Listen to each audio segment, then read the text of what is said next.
Welcome to our channel. आज का कहानी शुरू करने से पहले जल्दी से बेल आइकन को दबाकर हमारे चैनल को सब्सक्राइब कर दीजिए और नए नए कहानी देखने का मजा लीजिए।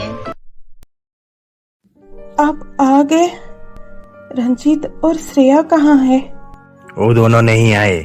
मैं तुम्हें कहा था कि रंजीत नहीं आएगा कुसुम। रंजीत अभी बड़ा आदमी बन चुका है।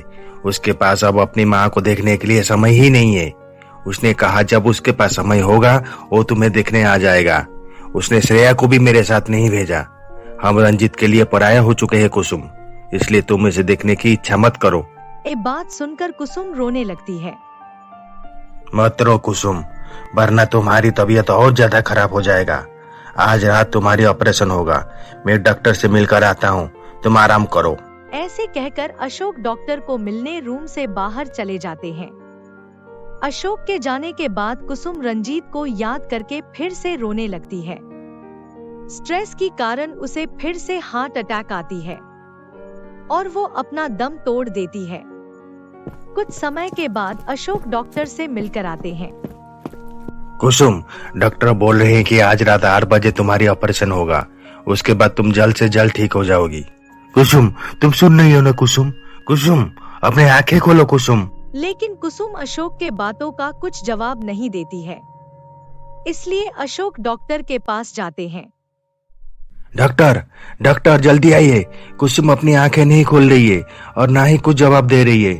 उसके बाद डॉक्टर आकर कुसुम को चेक करते हैं और बोलते हैं, I am sorry Ashok ji, Kusum ji is no more. वो इस दुनिया को छोड़कर जा चुके हैं। नहीं कुसुम, तुम मुझे छोड़कर नहीं जा सकती। उठो कुसुम, उठो। ऐसे कहकर अशोक फुट फुट कर रोने लगते हैं। अशोक जी, अपने आप को संभालिए। हॉस्पिटल की कुछ फॉर्मेलिटीज है जिसमें आपको साइन करना होगा। उसके बाद आप कुसुम जी के बॉडी को ले जा सकते हैं। अशोक को कुछ समझ में नहीं आ रहा था कि वो क्या करे। वो कुसुम की देहांत के बारे में बताने के लिए रंजीत को फोन करते हैं, लेकिन रंजीत उनका फोन नहीं उठाता है। इसलिए वो रंजीत की मोबाइल पर एक मैसेज छोड़ देते हैं।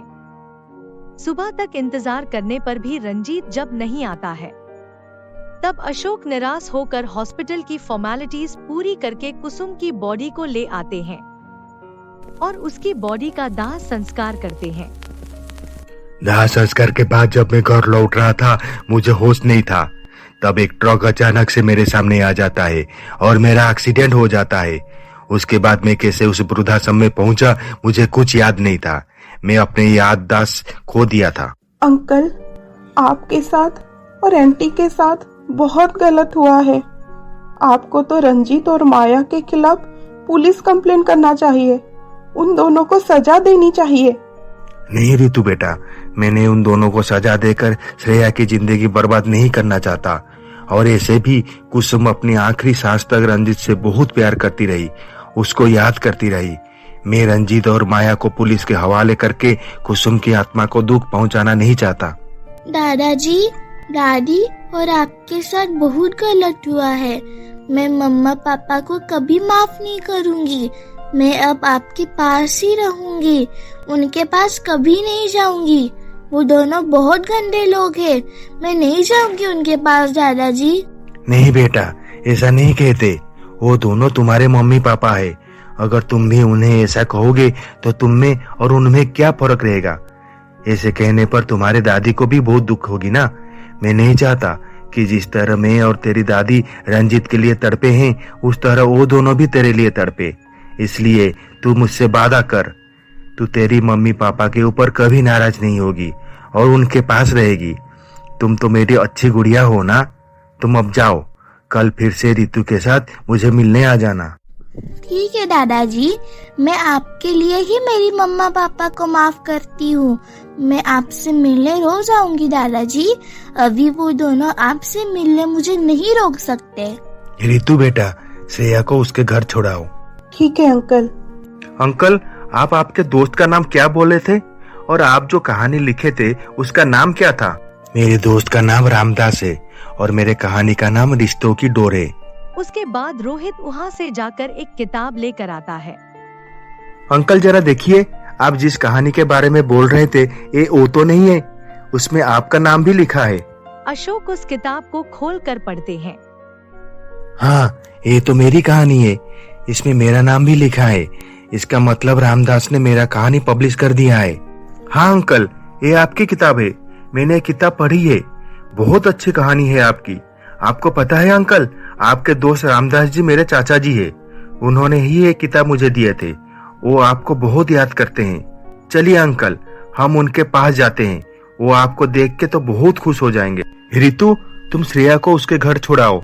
मैं अंकल को लेकर चाचा जी के पास जाता हूँ। ठीक है रोहित। उसके बाद रोहित अशोक को लेकर रामदास के ऑफिस जाता है। रामदास अशोक को देखकर खुशी से गले लगा देते हैं। तुझे सही सलामत देखकर मुझे कितना खुश हो रहा है, ये मैं तुझे नहीं बोल सकता। सब बोल रहे थे कि तू मर चुका है, लेकिन मुझे विश्वास था कि तू एक दिन जरूर वापस आएगा। तुझे पता है, तेरे कहानी रिश्तों की डोर मैंने पब्लिश कर दिया है। तेरा किताब अब हाईएस्ट सेलिंग बुक बन चुका है। इस किताब की 10 लाख कॉपी बिक चुके हैं। लोगों को तेरी कहानी बहुत पसंद आ रही है। सब मुझसे एक ही सवाल पूछ रहे हैं कि उसका अगला पार्ट कब पब्लिश होगा। सब इस कहानी की अगला पार्ट जानने के लिए बेसब्री से इंतजार कर रहे हैं। मुझे तो विश्वास नहीं हो रहा है कि मेरे लिखी हुई कहानी को लोग इतना पसंद करेंगे। अरे अशोक, ये तो कुछ भी नहीं यार। अब मैं जो तुम्हें देने जा रहा हूँ वो तू देखेगा तो बहुत खुश हो जाएगा। Just a minute. ये ले तेरी चेक। ये पूरे 20 करोड़ की है। ये तेरे बुक सेलिंग की प्राइस है। अरे देख क्या रहा है, ले पकड़ उसे। ये तेरी मेहनत की फल है। ये देखकर अशोक के आंखों से आंसू आ जाता है। आज को तुम जिंदा होती तो वो बहुत खुश हो जाती। रामदास, तेरी बहुत बहुत शुक्रिया मेरे दोस्त, मेरी कहानी पब्लिश करने के लिए। मैं तेरे ये उपकार जिंदगी भर नहीं भूल पाऊंगा। मैंने तुझे पहले भी कहा था कि मैंने तुझ पर कोई उपकार नहीं किया है। मैंने सिर्फ अपनी दोस्ती निभाई है। मुझे भाभी जी के बारे में पता चला, जानकर बहुत दुख हुआ, लेकिन हम कर भी क्या सकते हैं। होने को कोई बदल तो नहीं सकता। तू हमेशा एक बात याद रखना, तेरे साथ कोई हो या ना हो, लेकिन तेरा ये दोस्त हमेशा तेरे साथ था और हमेशा रहेगा। Thank you Ramdas. मैं अब चलता हूँ, काफी लेट हो गया है। मैं फिर से तुझे मिलने आऊंगा। उसके बाद अशोक और रोहित वहाँ से चले आते हैं। रितु, रोहित, तुम दोनों ने मेरे बहुत मदद किए हो। तुम दोनों ने मेरे लिए जो भी कुछ किए हो वो कोई अपना भी नहीं करेगा। लेकिन अब मैं तुम दोनों पर बोझ नहीं बनना चाहता, इसलिए मैं अपना घर जाना चाहता हूँ। तुम दोनों मुझे मेरे घर छोड़ दो। अंकल, ये आपका भी तो घर है।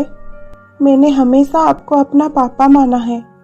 एक पापा अपनी बेटी के घर रहने में बोझ कैसी। आप कहीं मत जाइए, यहाँ रहिए। हम सब साथ में रहेंगे, बहुत अच्छा लगेगा। नहीं बेटा, उस घर में मेरी कुसुम की याद बसी है। मैं वो घर कैसे छोड़कर यहाँ रहूं। लेकिन तुम दोनों उदास मत हो। मैं तुम दोनों से मिलने यहाँ आ जाया करूंगा और तुम दोनों भी मेरे घर आना।